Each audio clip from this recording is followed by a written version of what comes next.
Hay una trampa en la que caen millones de personas cada día. Una trampa silenciosa, invisible, que no suena como trampa cuando la activan. Suena como una pregunta simple. Una pregunta que alguien te hace con una sonrisa, en una reunión familiar, en una conversación de trabajo, en una cena de amigos, en una llamada telefónica que no esperabas, y tú respondes, ¿por qué es lo que se hace? Porque no responder parece maleducado, parece raro, parece que tienes algo que esconder. Así que respondes. Y en ese momento, sin saberlo, sin sentirlo, sin ninguna señal de alarma, acabas de comprometer tu futuro financiero. Esto ocurre más de lo que imaginas. Ocurre en conversaciones que parecen inocentes. Ocurre entre personas que se quieren. Ocurre en contextos que no tienen ninguna apariencia de peligro. Y ocurre porque nadie nos enseñó que ciertas preguntas no deben responderse. No porque la respuesta sea vergonzosa, no porque tengamos algo que ocultar, sino porque responderlas activa dinámicas que trabajan silenciosamente en nuestra contra durante meses, a veces durante años. Japón lo sabe. Y lo que Japón sabe sobre esto, sobre cuándo callar, sobre qué no revelar, sobre cómo proteger la información que define tu posición económica, es una de las enseñanzas más poderosas y menos exportadas de esa cultura financieramente extraordinaria. Mi nombre es Yokoi Kenji y llevo muchos años estudiando, viviendo y enseñando los principios que hacen de Japón una de las culturas con mayor estabilidad financiera del mundo. No la más rica en términos de consumo visible, no la más ostentosa, pero sí una de las más sólidas, más resilientes, más capaces de preservar y acumular riqueza de generación en generación. Y una de las reglas que más sorprende a las personas cuando la escuchan por primera vez es esta. Hay preguntas que los japoneses más sabios simplemente no responden, no las esquivan de manera grosera, no las ignoran de manera obvia, pero tampoco las responden de manera directa, porque saben algo que la mayoría del mundo no sabe, que la información que revela sobre tu situación financiera es en sí misma un activo. Y como todo activo, se puede gestionar mal o bien. Se puede invertir o se puede desperdiciar. Se puede proteger o se puede entregar sin pensar. Hoy vamos a hablar de 7 preguntas que jamás debes contestar si quieres proteger tu futuro. 7 preguntas que parecen inofensivas, pero que cuando las respondes sin pensarlo, activan consecuencias que pueden costarte dinero, oportunidades, relaciones estratégicas y, en los casos más graves, años de trabajo acumulado. Pero antes de entrar en las 7 preguntas, necesito que entiendas el marco conceptual que hace que estas reglas tengan sentido. Porque si solo te digo no respondas esto o aquello, sin explicarte por qué, lo que te queda es una lista de reglas arbitrarias que olvidarás en 48 horas. Lo que quiero es que entiendas la lógica profunda detrás de cada una para que la próxima vez que te enfrentes a estas situaciones, tu instinto ya sepa qué hacer. En Japón existe un principio que se llama ma. Ma es una palabra japonesa que no tiene traducción precisa en español, pero que podría describirse como el espacio significativo entre cosas. El silencio entre notas musicales que les da significado. La pausa entre palabras que les da peso. El vacío en una habitación que le da carácter. Los japoneses consideran el ma no como ausencia, sino como presencia activa. El silencio no es lo que falta, es lo que está. Aplicado a las conversaciones sobre dinero, el ma es el espacio que decides dejar sin llenar. La pregunta que dejas sin responder directamente. La información que decides no compartir. Y ese espacio no es vacío. Está lleno de protección, de inteligencia estratégica, de conciencia de que no toda pregunta merece una respuesta directa solo porque alguien la haya formulado. En Occidente, especialmente en culturas latinas, el silencio en una conversación es incómodo. Existe lo que los psicólogos llaman horror vacui conversacional, el miedo al vacío en el intercambio social. Y ese miedo es exactamente lo que explotan, a veces conscientemente, a veces no, las personas cuyas preguntas analizaremos hoy.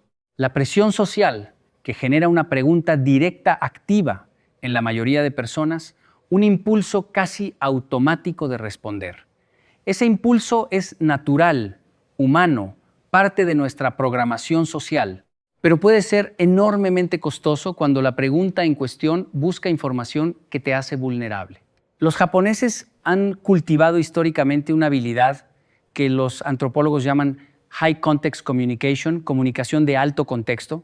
En estas culturas, una gran parte del significado se transmite no en las palabras, sino en lo que no se dice, en el tono, en el contexto, en los silencios. El japonés promedio es mucho más cómodo con el silencio que el occidental promedio. Y esa comodidad es un superpoder en situaciones donde responder directamente podría comprometerte.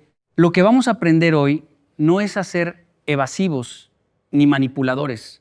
Vamos a aprender a practicar el ma financiero, a crear el espacio protector que separa tu realidad económica de los ojos y los intereses de quienes no necesitan ver esa realidad. Empecemos con la primera pregunta que jamás debes contestar. La primera pregunta es, ¿cuánto ganas? Esta parece a primera vista la más inocente de todas. Es una pregunta que se hace constantemente en reuniones familiares, entre amigos, en conversaciones casuales y en muchas culturas, especialmente en las latinoamericanas, se hace con una facilidad que deja perplejo a cualquier japonés que la escucha. ¿Por qué jamás debes contestar esta pregunta directamente? Hay múltiples razones y quiero desarrollar cada una con el detalle que merece, porque entender el por qué es lo que te va a dar la convicción de no responderla la próxima vez que alguien te la haga. Primera razón. La información sobre tus ingresos cambia la manera en que los demás se relacionan contigo. Siempre, inevitablemente, sin excepción. No importa cuánto ganes, si la cifra que mencionas es mayor de lo que ellos esperaban, se activan dinámicas de envidia, de resentimiento, de expectativas aumentadas sobre lo que puedes y debes hacer por ellos, de cambios en cómo te perciben que rara vez son positivos. Si la cifra es menor de lo que esperaban, se activan dinámicas de lástima, de subestimación, de pérdida de respeto en contextos donde ese respeto importa. No hay número que sea el correcto. Cualquier número que digas cambia algo en la relación y ese cambio casi nunca es para mejor. Segunda razón, cuando alguien sabe cuánto ganas, tiene información precisa para calibrar cuánto puede pedirte. La próxima vez que alguien de tu entorno necesite dinero prestado, si sabe que ganas una cantidad específica, esa cantidad se convierte en el techo implícito de lo que pueden pedirte. Tienen la información que necesitan para hacer el cálculo de cuánto puedes dar sin quedar mal. Y ese cálculo lo harán, conscientemente o no, la próxima vez que necesiten algo. Tercera razón. En contextos profesionales y de negocio, revelar tus ingresos actuales puede destruir tu poder de negociación futuro. Si en algún momento necesitas negociar un aumento, un nuevo contrato, una colaboración comercial, la parte contraria, que ya sabe cuánto ganas, tiene una ventaja enorme sobre ti, saben cuál es tu piso y negociarán desde ahí hacia arriba lo mínimo posible, no desde el valor real de lo que ofreces hacia lo que mereces. En Japón existe un principio de negociación llamado tatemae y hone. Tatemae es la posición pública, lo que muestras. Hone es la realidad privada, lo que sientes y piensas verdaderamente. Los japoneses son maestros en separar estas dos esferas. Y en negociaciones financieras, mantener el hone privado, mantener tu situación real fuera de la mesa, te da una flexibilidad y un poder que no tendrías si todo estuviera a la vista. Cuarta razón. Los ingresos que mencionas hoy son una instantánea de un momento. Pueden cambiar mañana, pueden subir, pueden bajar, pueden desaparecer. Pero la imagen que has creado en la mente de las personas que te rodean es estática. Se quedan con el número que dijiste. Y si tu situación cambia y ese número ya no es preciso, tienes que lidiar con las expectativas que creaste o con las explicaciones incómodas de por qué la realidad ya no coincide con lo que dijiste. ¿Qué hacer cuando alguien te pregunta cuánto ganas? Los japoneses tienen varias estrategias elegantes para esto. Una es la respuesta general no comprometedora, lo suficiente para vivir bien. Otra es la redirección hacia la pregunta que hay detrás de la pregunta. ¿Por qué te interesa saberlo? No de manera agresiva, sino genuinamente curiosa. Otra es el reconocimiento sin respuesta. Es una pregunta interesante, pero prefiero no hablar de números. Y otra, mi favorita en muchos contextos, es simplemente sonreír y cambiar de tema con naturalidad, practicando el ma con maestría. No necesitas explicarte, no necesitas justificarte. No tienes la obligación de responder solo porque alguien preguntó. La segunda pregunta que jamás debes contestar es, ¿cuánto tienes ahorrado?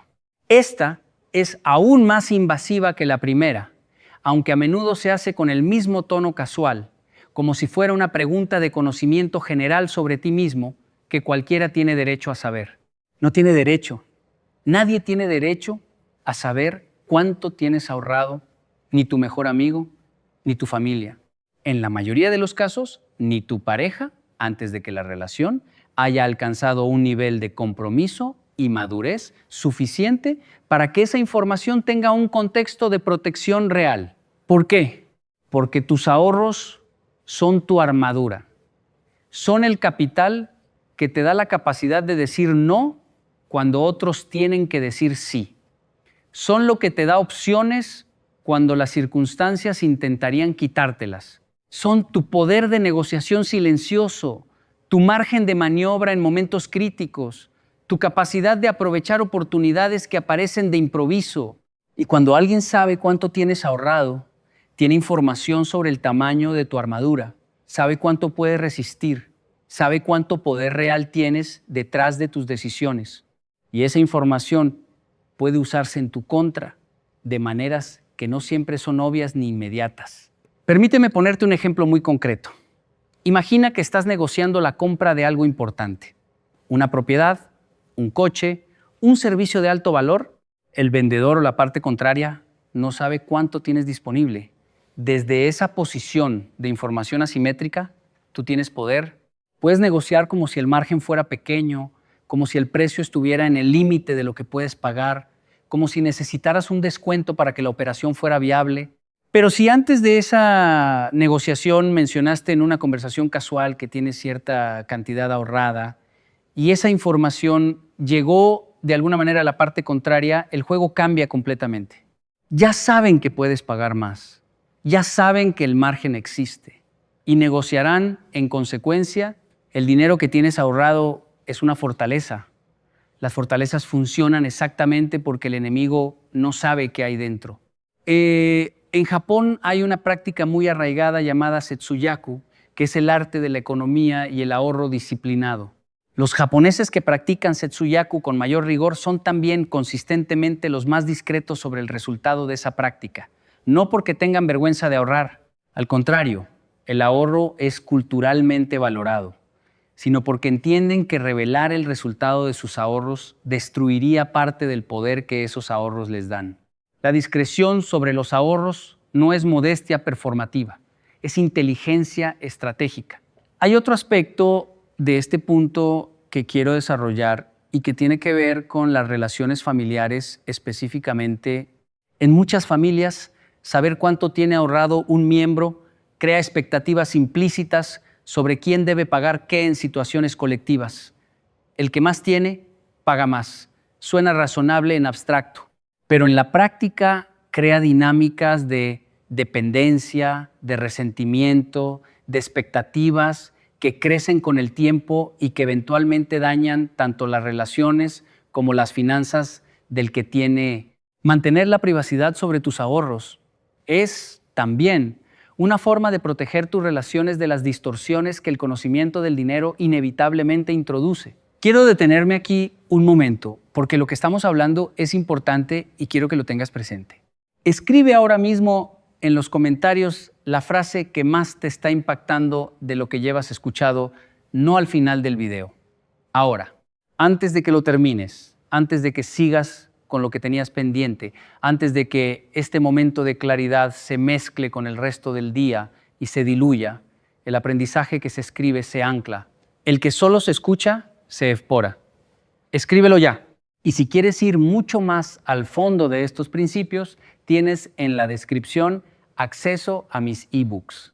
Están construidos para darte el sistema completo, no solo los principios, sino los mecanismos exactos de aplicación, los casos reales, las estrategias paso a paso. Lo que un video puede abrirte, los ebooks lo desarrollan hasta el final. Échales un vistazo. La tercera pregunta que jamás debes contestar es: ¿cuánto te costó eso? Esta pregunta aparece en contextos muy variados. Cuando llegas con algo nuevo, un coche, un teléfono, ropa, un viaje, una renovación en casa, cuando alguien ve algo que tienes y siente curiosidad o envidia o simplemente el impulso de cuantificar tu vida en términos que pueda procesar, y la respuesta directa a esta pregunta activa consecuencias que la mayoría de personas no anticipan. Cuando dices cuánto te costó algo, le das a la persona que pregunta un parámetro para juzgar tus prioridades, tus valores, tu gestión del dinero, y ese juicio, en la mayoría de los casos, no es neutral ni constructivo. Si la cantidad que gastas parece excesiva para ellos, se activa el juicio de la irresponsabilidad. Si parece demasiado baja, se activa el juicio del conformismo o la austeridad excesiva. Si está en el rango esperado, se guarda como dato de referencia para futuras comparaciones. Ninguna de estas respuestas te beneficia. Hay además un problema específico con revelar el precio de las cosas que compras. Y es que ese precio sin contexto es información engañosa. ¿Tú sabes algo que la persona que pregunta no sabe? ¿La situación completa de tus finanzas? ¿Sabes si ese gasto fue una excepción o un patrón? ¿Sabes si tienes los recursos para hacerlo sin comprometer tu estabilidad? ¿Sabes si fue una inversión estratégica o un capricho de un día? Pero la persona que pregunta solo recibe el número sin el contexto y construye conclusiones sobre ti con un dato incompleto. Esas conclusiones afectan cómo te tratan, qué esperan de ti, cómo interpretan tus futuras decisiones, y todo basado en información incompleta que tú mismo les diste. Los japoneses tienen una relación muy particular con el consumo visible. La cultura japonesa valora profundamente lo que se llama wabi-sabi, la belleza de la imperfección y la simplicidad. Y también tiene una fuerte tradición de no exhibir el valor monetario de las cosas. Un japonés puede tener una pieza de cerámica de valor extraordinario en su casa y presentarla simplemente como algo que le gusta. El precio no se menciona. El valor monetario no es el marco de referencia principal. Esta actitud no solo es estéticamente elegante, es financieramente inteligente, porque mantiene el valor real de tus posesiones fuera del escrutinio social y de los juicios que ese escrutinio genera. La respuesta correcta cuando alguien pregunta ¿cuánto te costó algo? Es tan simple que parece casi obvia cuando la escuchas. Conseguí una buena oferta. O simplemente fue una inversión que valió la pena. O incluso con total naturalidad, prefiero no hablar de números, la verdad. Ninguna de estas respuestas es grosera. Ninguna cierra la conversación de manera hostil. Pero todas preservan tu privacidad financiera sin comprometer tu relación con la persona que pregunta. La cuarta pregunta que jamás debes contestar es: ¿cuándo te vas a retirar o cuánto necesitas para retirarte? Esta puede parecer una pregunta de planificación financiera y en algunos contextos específicos lo es, pero en la mayoría de los contextos en que se hace, en conversaciones casuales, en reuniones sociales, en charlas con personas que no son asesores financieros de confianza, es una pregunta que revela información que puede usarse de maneras que no anticipas. ¿Por qué? Porque la respuesta a cuándo te vas a retirar revela tu horizonte temporal. Y tu horizonte temporal es una de las informaciones más estratégicas que existen sobre ti en términos financieros. Si dices que planeas retirarte en 20 años, le estás diciendo al mundo que tienes 20 años de capacidad de generar ingresos por delante. 20 años en los que puedes ser presionado, comprometido, enganchado en proyectos largos, obligado a responsabilidades que de otro modo no aceptarías, porque todos saben que no te vas a ningún lado pronto. Si dices que planeas retirarte en 5 años, activas en algunas personas, especialmente en contextos laborales, la percepción de que eres de corto plazo, que no vale la pena invertir en ti, que eres prescindible antes de lo esperado. Y si dices cuánto necesitas para retirarte, estás revelando tu número mágico, la cifra que separa tu vida de trabajo de tu vida de libertad. Y esa información en manos equivocadas puede usarse de maneras que van desde la manipulación emocional, hacerte sentir que nunca llegarás a ese número para que dependas de alguien o de algo, hasta la explotación directa, estructurando compensaciones o acuerdos que deliberadamente te mantengan lejos de ese umbral. En Japón existe el concepto de Ikigai, como ya mencioné antes, el propósito de vida. Y los japoneses que más han interiorizado el Ikigai no plantean la jubilación de la manera occidental. No tienen un número mágico que si lo alcanzan pueden dejar de trabajar. Tienen una práctica que tiene sentido en sí misma y la continúan adaptando con la edad. Esto hace que la pregunta de cuándo te retiras sea casi irrelevante en su marco de referencia y también hace que no haya un número que revelar porque el objetivo no es acumular X para parar, sino vivir de manera que el trabajo y la vida no sean opuestos que necesiten reconciliarse. Pero incluso para quienes sí tienen una meta de jubilación clara, la regla es la misma. Esa información es tuya, no es de dominio público. No la compartes excepto con las personas directamente involucradas en tu planificación financiera y en tu vida íntima. La quinta pregunta que jamás debes contestar es: ¿cuánto vale tu casa, tu negocio, tu inversión o cualquier activo que poseas? Esta pregunta tiene el mismo problema que las anteriores, pero amplificado. Porque el valor de un activo no es solo información sobre lo que tienes, es información sobre tu posición de poder en casi cualquier negociación futura que involucre ese activo o a ti como parte. Cuando alguien sabe cuánto vale tu casa, puede calcular cuánto equity tienes. Puede saber si tienes margen para un préstamo. Puede intuir tu nivel general de riqueza. Puede posicionarte en un ranking implícito de la gente de tu entorno. Y todo eso afecta cómo te tratan, qué esperan, qué piden, cómo negocian contigo. Cuando alguien sabe cuánto vale tu negocio, tiene información de negociación si alguna vez quieres vender, fusionarte, atraer socios o incluso si simplemente quieres renegociar condiciones con proveedores o clientes que conocen esa cifra. Cuando alguien sabe cuánto valen tus inversiones, puede hacerse una imagen de tu tolerancia al riesgo, de tu perfil financiero, de tu capacidad de pérdida, de tu capacidad de ganancia. Y puede usar esa imagen para influir en tus decisiones de maneras que favorecen sus intereses más que los tuyos. Hay un principio en la teoría de juegos que se llama información asimétrica. En pocas palabras, dice que en cualquier situación de negociación o de interacción estratégica, quien tiene más información tiene ventaja. El problema es que la mayoría de personas comparte voluntariamente información que reduce esa asimetría en su contra, no a su favor. Cuando revelas el valor de tus activos, estás reduciendo la asimetría de información. Estás dando a la otra parte datos que fortalecen su posición y debilitan la tuya. Estás jugando con las cartas boca arriba en un juego donde la otra parte tiene las suyas escondidas. Los japoneses son notoriamente discretos sobre el valor de sus activos. Hay un dicho que dice que el japonés sabio nunca muestra el fondo de su monedero. No porque sea deshonesto, sino porque entiende que mostrar el fondo del monedero es renunciar a la capacidad de proteger lo que hay dentro.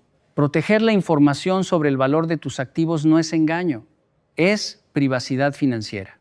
Es el derecho de toda persona a mantener su situación económica fuera del escrutinio de quienes no necesitan ni tienen derecho a conocerla.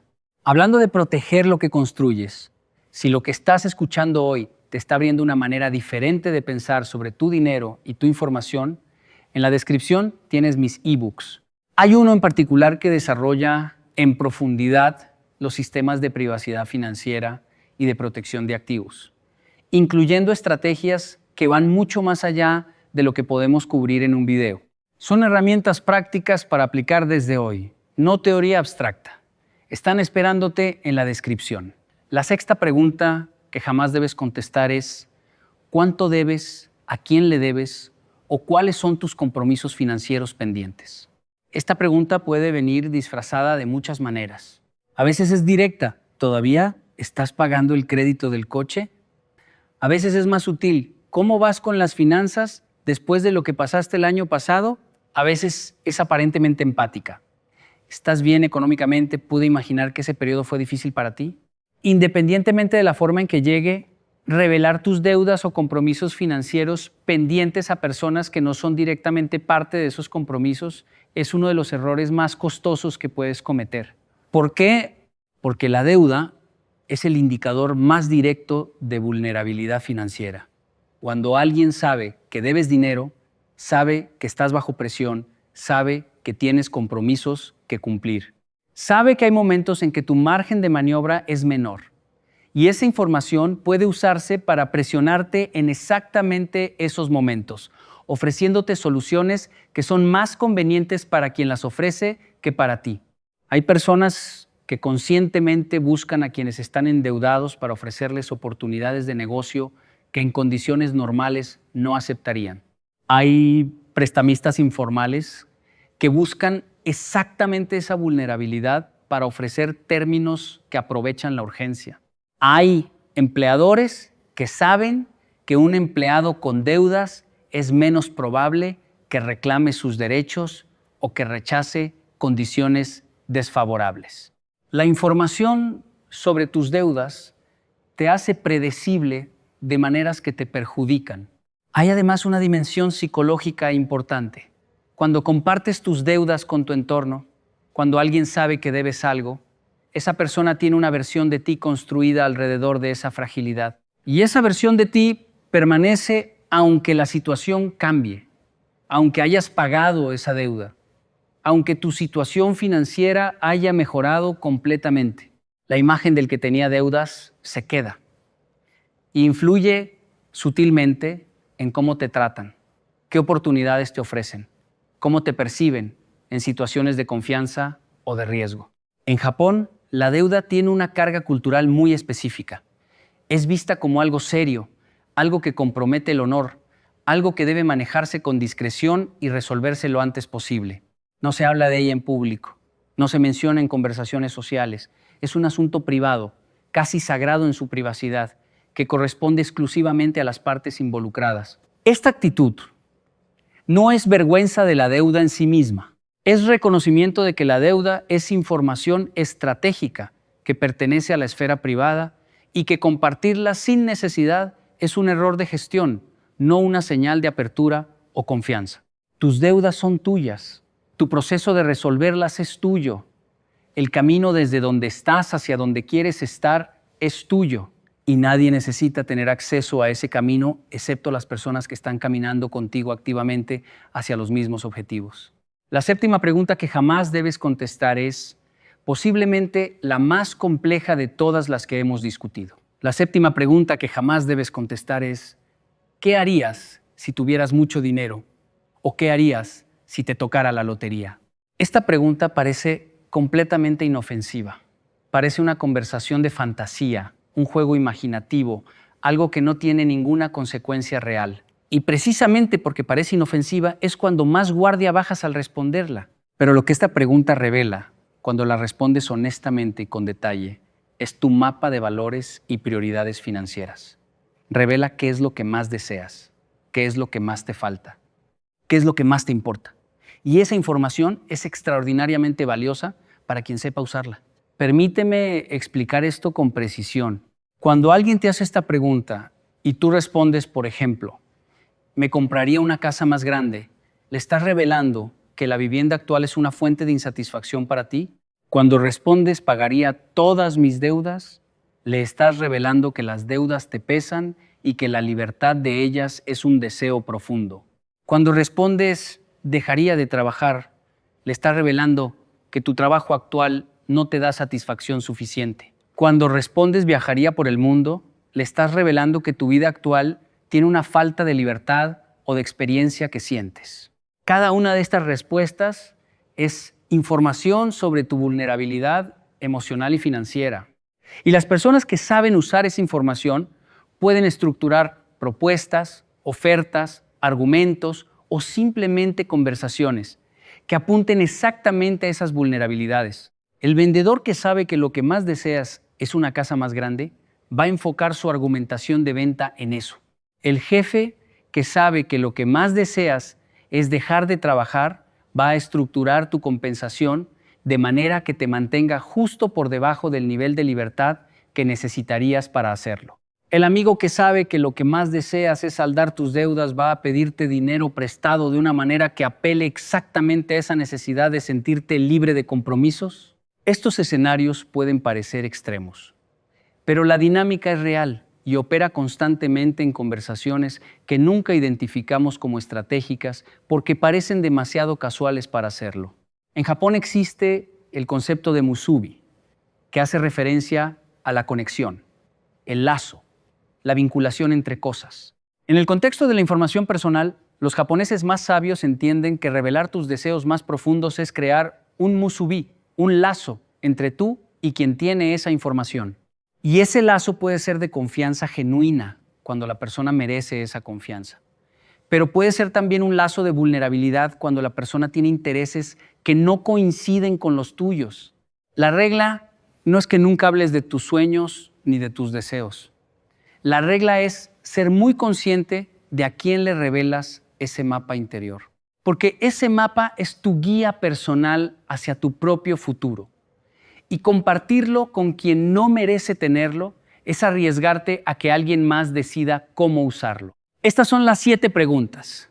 Y quiero ahora hacer algo que me parece esencial para que este conocimiento sea verdaderamente útil para ti. Quiero explorar el patrón que las une a todas. ¿Qué tienen en común estas 7 preguntas? ¿Por qué estas 7 y no otras? ¿Cuál es el hilo que las conecta? El hilo es este. Todas estas preguntas, cuando se responden directamente, transfieren información que define tu posición de poder en situaciones futuras que aún no conoces. Todas revelan algún aspecto de tu mapa financiero, ya sea el tamaño de tu armadura, la profundidad de tu vulnerabilidad, el horizonte de tu libertad, el peso de tus compromisos o la localización de tus deseos más profundos. Y todas estas respuestas, una vez que salen de tu boca, pertenecen al mundo. Ya no son tuyas. Ya no puedes controlar cómo se usan, cómo se interpretan, a quién llegan, en qué contextos aparecen, con qué propósitos se emplean. En la era digital, esto tiene una dimensión adicional que los japoneses tradicionales no enfrentaban, pero que nosotros debemos considerar. La información que compartes en conversaciones puede ser reproducida, grabada, enviada, publicada. Una respuesta casual a cuánto ganas puede terminar en una pantalla a la que no tienes acceso. Una revelación sobre tus ahorros puede viajar a través de redes sociales de una manera que nunca imaginaste cuando la hiciste. El control sobre tu información personal en el siglo XXI requiere una conciencia que va más allá de las conversaciones cara a cara. Pero empecemos por ahí, por las conversaciones cara a cara, porque es donde empieza todo y donde la disciplina del del silencio protector, tiene que construirse. Quiero ahora darte algo muy concreto, un repertorio de respuestas para cada una de estas 7 situaciones. No respuestas evasivas que cierren la conversación de manera hostil. Respuestas elegantes, cómodas, que preserven tu privacidad sin crear incomodidad innecesaria. Para la pregunta de cuánto ganas, las respuestas útiles son variaciones de lo suficiente para vivir bien y seguir construyendo. O bien me va bien, gracias por preguntar, con un tono que implica que el tema está cerrado, o incluso la redirección genuina. ¿Por qué lo preguntas? ¿Estás pensando en algo relacionado con tus propias finanzas? Para la pregunta de cuánto tienes ahorrado, las respuestas útiles son: tengo mi situación bastante controlada, aunque siempre hay margen para mejorar. O bien estoy en un proceso de construcción que va bien, o simplemente prefiero no entrar en detalles de números, es algo que mantengo bastante privado. Para la pregunta de cuánto te costó algo, las respuestas útiles son: encontré una buena oportunidad o fue una inversión que tenía pensada desde hace tiempo. O con total despreocupación, no recuerdo exactamente, pero me pareció un precio razonable. Para la pregunta sobre cuándo te retiras o cuánto necesitas, las respuestas útiles son: todavía estoy en fase de construir, sin prisa y sin pausa.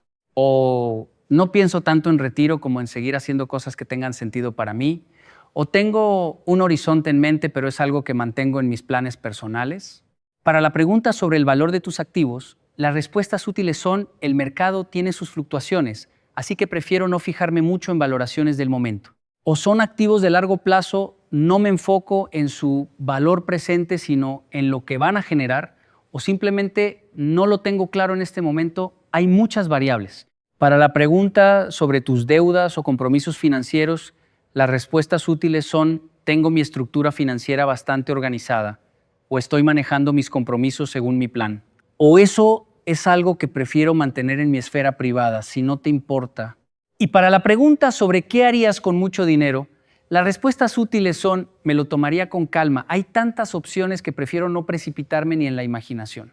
O seguiría construyendo. Me gusta el proceso de crecer. O algo simple y verdadero. En realidad no me gusta mucho ese juego mental. Prefiero pensar en lo concreto. Ninguna de estas respuestas es mentira. Ninguna es grosera. Ninguna cierra la puerta de la relación. Pero todas practican el ma con elegancia. Todas preservan tu privacidad financiera sin hacer de ello un acto de hostilidad. Ahora quiero ir más profundo en algo que creo que es el verdadero núcleo de por qué estas reglas importan tanto. Y es la idea de que la privacidad financiera no es un capricho o una neurosis, es una estrategia racional de protección en un mundo donde la información sobre tu situación económica tiene consecuencias reales y medibles. Hay un campo de la economía del comportamiento que estudia cómo las personas toman decisiones en respuesta a la información sobre la situación económica de otros. Y los resultados son, en muchos sentidos, perturbadores. Cuando las personas saben que alguien en su entorno tiene más recursos de lo que esperaban, inconscientemente ajustan sus expectativas sobre ese alguien. Esperan más. Perdonan menos sus limitaciones reales o percibidas. Lo consideran menos merecedor de su apoyo o solidaridad en momentos difíciles, porque asumen que tiene recursos para manejarlo solo. Y en algunos casos sienten un impulso de compensación que puede expresarse de maneras que van desde pedir favores hasta actitudes de resentimiento activo. Cuando las personas saben que alguien en su entorno tiene menos recursos de lo que esperaban, también ajustan sus expectativas, a veces en sentido positivo, con más solidaridad, pero otras veces en sentido negativo, retirando la confianza en el criterio y la capacidad de esa persona, excluyéndola de oportunidades o conversaciones bajo la asunción de que no está en posición de aprovecharlas. En ninguno de estos casos, la información sobre tu situación económica real opera de manera neutral. Siempre activa sesgos, expectativas y dinámicas que afectan cómo te tratan. Y raramente esos efectos son los que tú querías activar cuando respondiste a aquella pregunta inocente. La privacidad financiera te protege de todos estos sesgos. Te permite ser visto por lo que eres, por tu carácter, tu inteligencia, tu creatividad, tu calidad humana, sin que la información sobre tu economía distorsione esa percepción en ninguna dirección. Y esa percepción sin distorsión es la base sobre la que se construyen las relaciones más genuinas y a la larga más valiosas de tu vida. Volvamos a Japón para entender algo que creo que complementa perfectamente todo lo que hemos visto en la cultura japonesa. Hay un concepto que ya mencioné antes, el tatemae y el hon. Lo que muestras hacia afuera y lo que sientes realmente por dentro. Esta separación, que al occidental a veces le parece hipocresía, es en realidad una forma sofisticada de gestionar los espacios privado y público de la vida. Los japoneses no consideran que revelar todo sobre uno mismo sea una virtud. De hecho, consideran que cierta discreción sobre el mundo interior, sobre las situaciones personales y financieras, es una forma de respeto, tanto hacia uno mismo como hacia los demás. Respeto hacia uno mismo porque protege tu esfera privada. Respeto hacia los demás porque no los involucra en asuntos que no son suyos y que podrían ponerlos en la posición incómoda de saber cosas que no necesitan saber. Esta es una perspectiva que contrasta fuertemente con la cultura de la autorrevelación que domina en las redes sociales y en la comunicación contemporánea. Una cultura que ha normalizado compartir casi todo, desde lo que comes hasta cuánto ganas, desde dónde vives hasta cómo te sientes sobre tu situación financiera. Esa normalización de la autorrevelación tiene costos que rara vez se discuten. Y uno de los principales es exactamente el que hemos estado desarrollando hoy. Cuando compartes tu información financiera libremente, pierdes el control sobre cómo se usa. Quiero ahora explorar una dimensión de este tema que va más allá de las conversaciones con personas conocidas. Porque en el mundo actual Estas 7 preguntas no solo te las hacen personas de carne y hueso, te las hacen también las plataformas digitales, los formularios en línea, las aplicaciones que piden acceso a tus datos, las encuestas de satisfacción que incluyen preguntas sobre ingresos, los servicios que ofrecen personalización a cambio de información sobre tu situación económica. Y en todos estos contextos, la misma regla aplica. La información que revela sobre tu situación financiera se convierte en un activo que otros gestionan y muy raramente lo gestionan en tu beneficio. Los modelos de publicidad de las grandes plataformas tecnológicas funcionan exactamente sobre este principio. Saben cuánto ganas, qué tipo de vivienda tienes, cuáles son tus deudas, qué compras, cuánto ahorras, y con esa información te dirigen publicidad que apunta exactamente a tus vulnerabilidades y deseos, diseñada para que tomes decisiones de compra que son óptimas para los anunciantes, no para tus finanzas. La privacidad financiera digital es tan importante como la privacidad financiera en conversaciones y requiere la misma disciplina. No revelar por defecto lo que no necesitas revelar. Cuestionar qué información pide cada plataforma y por qué. Entender que cada dato sobre tu economía que entra en una base de datos puede usarse de maneras que no controlas y que raramente son neutras. Esta conciencia no es paranoia, es alfabetización financiera del siglo XXI. Es entender que en la economía de la información, tus datos económicos son un activo que tú produces, pero que otros capturan y monetizan si no los proteges activamente. Sigamos explorando la filosofía que subyace a todas estas reglas, porque quiero que te quedes con algo que va más allá de las 7 preguntas específicas. Algo que puedas aplicar en situaciones nuevas que no hemos cubierto explícitamente. El principio que subyace a todo lo que hemos hablado hoy puede resumirse así. La información sobre tu situación financiera es un activo que pertenece a tu esfera privada. Como todo activo, puede invertirse bien o mal.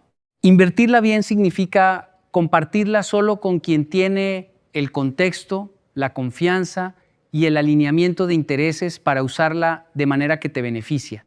Invertirla mal significa compartirla por defecto, sin criterio, movido por la presión social o por el miedo a parecer evasivo. Para aplicar este principio en situaciones nuevas, hazte siempre 3 preguntas antes de responder cualquier cosa sobre tu economía. Primera pregunta: ¿esta persona necesita realmente esta información para que nuestra relación o nuestra interacción funcione bien? Si la respuesta es no, ya tienes tu respuesta sobre si debes compartirla. Segunda pregunta: ¿qué podría hacer esta persona con esta información que pudiera afectarme de manera que no controlo? Si hay respuestas posibles a esa pregunta, eso ya es razón suficiente para ser discreto. Tercera pregunta: ¿esta información pertenece a mi esfera privada o a mi esfera pública? Las finanzas, en casi todos los casos, pertenecen a la esfera privada. La excepción son los contextos donde la transparencia financiera es una obligación legal o una condición explícita y voluntaria de una relación o acuerdo específico.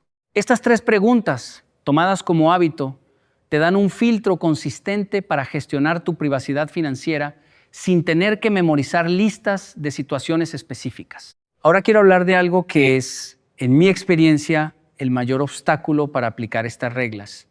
Y no es la falta de información, no es la falta de voluntad, es la culpa. La culpa de parecer secreto, la culpa de parecer que tienes algo que esconder, la culpa de no responder cuando te preguntan algo directamente, la culpa de que alguien interprete tu discreción como desconfianza o como distancia. Esta culpa es uno de los mecanismos de control social más efectivos que existen y opera con especial fuerza alrededor del dinero. Porque en muchas culturas se ha construido la narrativa de que las personas que no hablan abiertamente de su situación económica son o bien pobres y avergonzadas o bien ricas y arrogantes. En ninguno de los 2 casos, la discreción se percibe como lo que realmente es sabiduría. Necesitas desconectarte de esa narrativa. Necesitas construir una nueva que diga algo diferente. La discreción financiera no es secretismo. Es protección inteligente de información estratégica. No tiene nada de malo. No dice nada malo sobre ti. No implica desconfianza personal hacia quien pregunta. Es simplemente la gestión consciente de un activo que te pertenece y que tienes derecho a proteger. Los japoneses no sienten culpa por no revelar su situación financiera. La discreción en esa esfera es tan natural para ellos como la discreción sobre su vida íntima lo es para cualquier persona. No necesitan justificarse, no necesitan explicar por qué no comparten esos detalles. La privacidad financiera es el estado por defecto, no la excepción que requiere justificación. Adoptar esa perspectiva, hacer de la privacidad financiera tu estado por defecto en lugar de la excepción, es un cambio de mentalidad que puede parecer pequeño, pero que tiene consecuencias muy concretas en cómo manejas tu información y, por extensión, cómo proteges tu posición económica a lo largo del tiempo. Permíteme ahora contarte algo que me parece importante para completar el cuadro de lo que hemos estado construyendo. Hay una tensión aparente en todo lo que hemos discutido hoy. Por un lado, la discreción financiera. Por otro, la necesidad de relaciones genuinas y de confianza profunda que son esenciales para una vida plena y también para las mejores oportunidades económicas. ¿Cómo se reconcilian estas dos cosas? ¿Cómo puedes ser discreto con tu información financiera y al mismo tiempo tener relaciones de confianza genuina? La respuesta está en la distinción que los japoneses hacen muy claramente entre círculos de confianza. En Japón, la vida social se organiza en círculos concéntricos de diferentes niveles de intimidad y confianza. En el círculo más interno están las personas con quienes compartes tu vida más profunda. En círculos externos están conocidos, contactos profesionales, relaciones sociales de diferentes intensidades. La información financiera detallada pertenece al círculo más interno. Y ese círculo es pequeño. No porque seas desconfiado en general, sino porque la confianza de ese nivel requiere tiempo, historia compartida, demostración de alineamiento de valores y una reciprocidad que no muchas relaciones alcanzan. Dentro de ese círculo interno, la discreción financiera se relaja. Con tu pareja de vida, con un socio de negocios íntimo, con un asesor financiero de total confianza, con un amigo de décadas cuya integridad conoces profundamente, la conversación sobre situación financiera tiene un contexto de protección mutua que la hace diferente. Pero incluso dentro de ese círculo, la información se comparte con propósito, no por defecto. Se comparte cuando es necesaria para tomar decisiones juntos, para planificar, para apoyar. No se comparte solo para llenar el silencio o para cumplir con una norma social de apertura. Esta distinción entre el círculo íntimo, donde la información fluye con propósito, y el círculo amplio, donde la discreción es el estado por defecto, te permite tener ambas cosas. Relaciones de confianza genuina y protección de tu información financiera estratégica. Quiero explorar ahora el impacto a largo plazo de estas prácticas, porque todo lo que hemos discutido tiene consecuencias que se acumulan con el tiempo de maneras que vale la pena visualizar. Imagina dos personas. Las llamaremos Mariana y Sofía. Tienen ingresos similares, situaciones de vida comparables, inteligencia y voluntad equivalentes. Pero tienen una diferencia crucial. Mariana responde con detalle todas las preguntas sobre su situación financiera cuando se las hacen. Sofía practica la discreción financiera que hemos descrito hoy. En el corto plazo, la diferencia no es muy visible. Ambas trabajan, ahorran, construyen. Pero con el tiempo, las consecuencias divergen. Mariana descubre que las personas de su entorno tienen expectativas calibradas exactamente a sus ingresos. Cuando su situación mejora, todos lo saben y las expectativas suben con ella. Cuando su situación empeora, todos lo saben y las actitudes cambian. Sus negociaciones son más difíciles porque la otra parte siempre tiene puntos de referencia sobre su situación. Algunas de las oportunidades más valiosas no llegan a ella porque quienes las generan han calibrado su perfil basándose en la información que ella misma compartió. Hay momentos en que se siente presionada a tomar decisiones financieras que no son óptimas para ella, pero que son socialmente esperables, dado lo que el mundo sabe de su situación. Sofía, en cambio, opera en un contexto donde su situación financiera real es conocida solo por ella y por las personas directamente involucradas en su vida. Sus negociaciones tienen la fluidez que da la asimetría de información a su favor. Las personas de su entorno la perciben de manera más completa, basada en su carácter y sus acciones, no filtrada por el conocimiento de sus números. Sus decisiones financieras son más libres porque no están siendo monitoreadas ni calibradas por expectativas externas. Y a lo largo del tiempo, la acumulación de ventajas pequeñas en cada interacción, cada negociación, cada decisión protegida de la presión social se convierte en una diferencia económica significativa. Esta no es una diferencia dramática que se ve de un año para el otro. Es la diferencia del efecto compuesto, pequeñas ventajas acumuladas durante años que eventualmente crean trayectorias muy diferentes. Antes de continuar, quiero recordarte algo importante. En la descripción de este video están mis ebooks, y esto no es un aviso de trámite. Hay material ahí que profundiza específicamente en los sistemas de protección de información financiera, en las estrategias de negociación desde la privacidad, en los marcos prácticos para construir los círculos de confianza de los que hablamos. Si lo que hemos discutido hoy te resuena, los ebooks son el siguiente nivel natural. ¿Vale la inversión? Continuemos.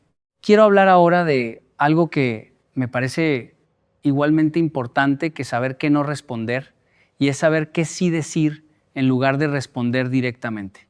Porque el silencio protector, no significa silencio absoluto. Significa llenar el espacio de manera que satisfaga la necesidad social de la conversación sin revelar la información que quieres proteger.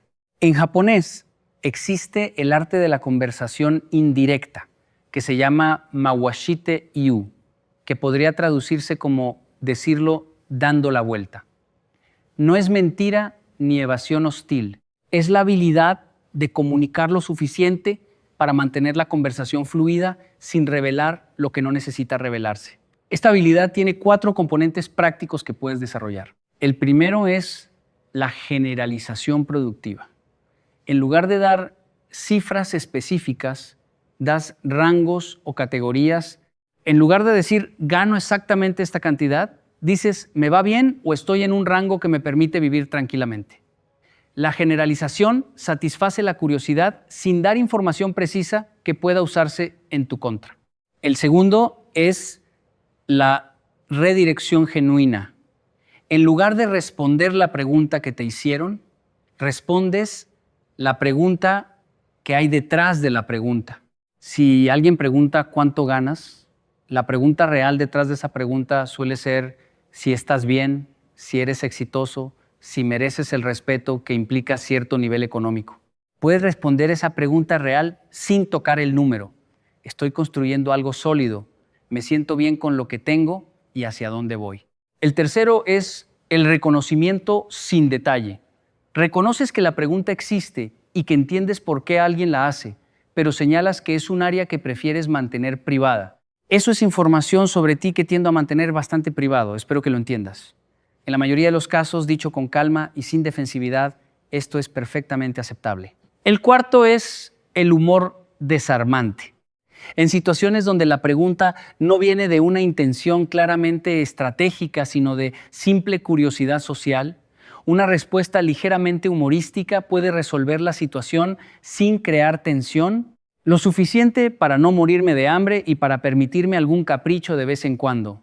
Este tipo de respuesta es socialmente aceptable, satisface el impulso conversacional y no revela absolutamente nada. Estas 4 herramientas, practicadas con naturalidad, se convierten en un repertorio conversacional que protege tu privacidad sin hacer de esa protección algo incómodo o conflictivo. Quiero ahora hablar de la dimensión que más me apasiona de este tema, que es la conexión entre la privacidad financiera y la libertad real. La libertad financiera que todos perseguimos no es solo un número en una cuenta bancaria. Es la capacidad de tomar decisiones sobre tu vida sin estar limitado por las presiones externas. Y una de las presiones externas más invisibles, pero más poderosas, es exactamente la que se construye cuando las personas de tu entorno conocen tu situación económica en detalle.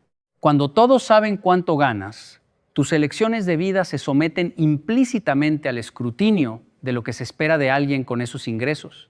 Si ganas bien y eliges vivir con austeridad, te preguntan por qué eres tan tacaño. Si ganas bien y eliges vivir con comodidad, te preguntan por qué gastas tanto. Si tienes ahorros y no los usas en algo que los demás consideran prioritario, te preguntan por qué los acumulas. Las expectativas externas sobre cómo debes gestionar tu dinero son una forma de control social que rara vez se identifica como tal, pero que es constantemente efectiva. Y solo puedes liberarte de ese control si la información que lo alimenta no está disponible. La privacidad financiera es, en este sentido, una precondición de la libertad financiera real.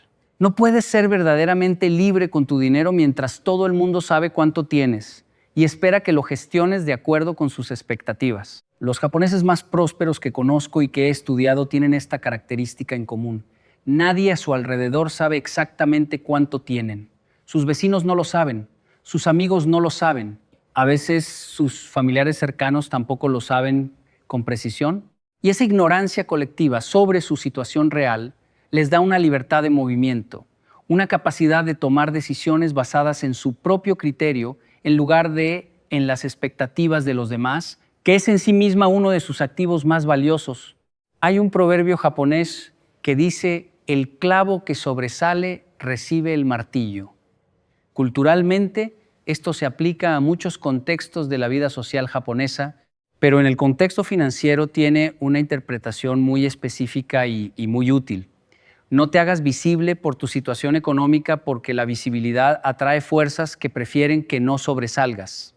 No por conspiración, por dinámica natural. Las personas que ven que sobresales buscan, consciente o inconscientemente, maneras de acceder a lo que tienes o de nivelar la diferencia. La discreción financiera es la forma más efectiva de no activar esas dinámicas desde el principio. Volvamos ahora a algo que quiero desarrollar con más detalle, porque creo que es donde muchas personas fallan, incluso cuando tienen buena intención de ser discretas, y es la cuestión de cómo manejar estas reglas en contextos de pareja y familia cercana. Porque hay una diferencia fundamental entre mantener la privacidad financiera frente al mundo en general y la transparencia necesaria dentro de una relación íntima de largo plazo. En una relación de pareja seria, con proyecto de vida compartido, la transparencia financiera entre ambos no solo es razonable, sino necesaria. No puedes construir un proyecto financiero conjunto sin saber con quién lo construyes y desde dónde. No puedes planificar, ahorrar, invertir o protegerte juntos si cada uno mantiene su situación financiera completamente opaca para el otro. En ese contexto, lo que cambia no es la regla de privacidad, sino su aplicación. La privacidad financiera en una relación íntima no significa ocultarse entre sí. Significa ser un frente unido hacia afuera. Significa que lo que saben el uno del otro permanece dentro de la relación y no se comparte con el mundo exterior sin acuerdo mutuo. Una pareja que gestiona bien su privacidad financiera funciona como una empresa bien manejada. Transparencia interna completa, privacidad estratégica hacia afuera. En el contexto familiar más amplio, la regla se asemeja más a la que aplica con el mundo en general. Información mínima necesaria, sin revelar detalles que no sean relevantes para la relación específica que tienes con cada miembro de la familia. Un hermano no necesita saber cuánto tienes ahorrado para que vuestra relación funcione. Un padre o madre no necesita saber cuánto ganas para que el vínculo sea genuino y nutrido. Un primo, un tío, un familiar político, definitivamente no necesitan esa información.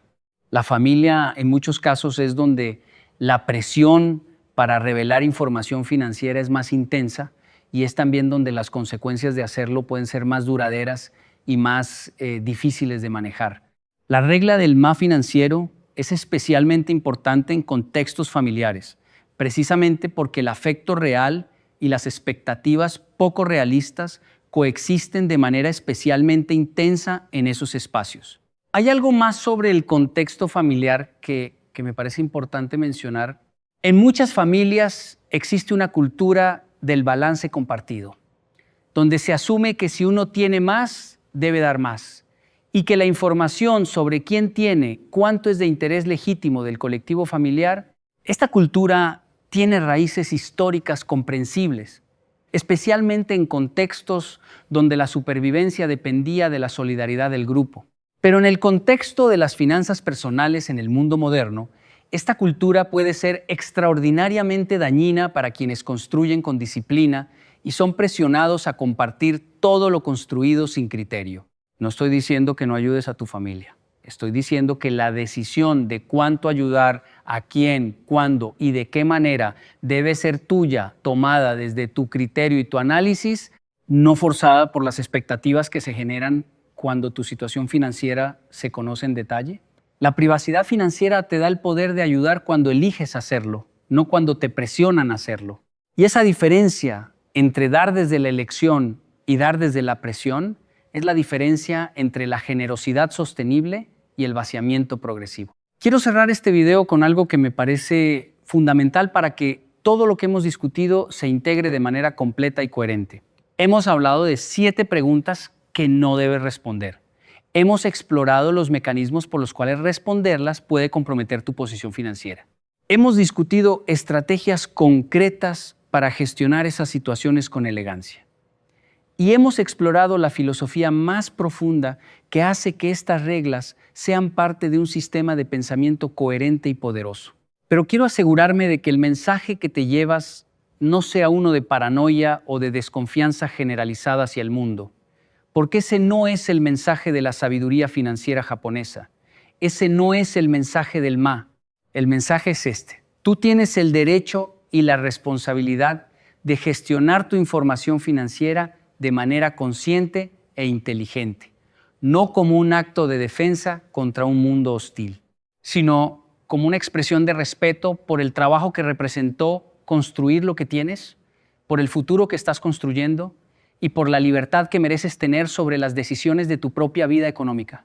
La privacidad financiera es un acto de autocuidado, es una forma de decirte a ti mismo que lo que construiste tiene valor y merece protección. Que tu futuro merece ser protegido de las filtraciones silenciosas de información que, acumuladas en el tiempo, pueden costar más de lo que imaginas. Y es también, paradójicamente, una forma de relaciones más auténticas. Cuando las personas se relacionan contigo sin saber exactamente cuánto tienes o ganas, cuando te eligen por quién eres y no por lo que pueden obtener de ti, dado lo que saben de tu situación, esas relaciones son más genuinas, más nutritivas, más durables. El Ma financiero no aísla, purifica, elimina las conexiones que dependen de la información económica para existir y fortalece las que existen a pesar de no tenerla. En Japón hay una imagen que me gusta mucho para resumir todo esto. La imagen del jardín zen. Un jardín zen japonés es un espacio de extraordinaria belleza y complejidad que está cuidadosamente diseñado. Pero parte de su diseño es lo que no está, los espacios vacíos, las zonas de arena sin nada encima, las áreas donde hay solo piedra y silencio. Esos vacíos no son ausencias, son presencias, son parte del diseño, son lo que le da al jardín su equilibrio y su poder. Tu Ma financiero es eso, los espacios que decides no llenar, las preguntas que decides no responder, la información que decides no compartir. No son ausencias, son presencias, son parte del diseño de tu vida financiera. Y cuando están bien ubicados, le dan a tu situación económica el equilibrio y el poder que necesita para prosperar a largo plazo. Cuida tu jardín, decide qué crece en él y qué permanece en silencio. Esa decisión, tomada de forma consciente y consistente a lo largo del tiempo, es una de las más poderosas que puedes tomar para proteger y construir tu futuro financiero. Estas 7 preguntas que hemos discutido hoy son solo el punto de entrada. Son el mapa de las situaciones más comunes donde la información financiera se filtra sin que lo notes.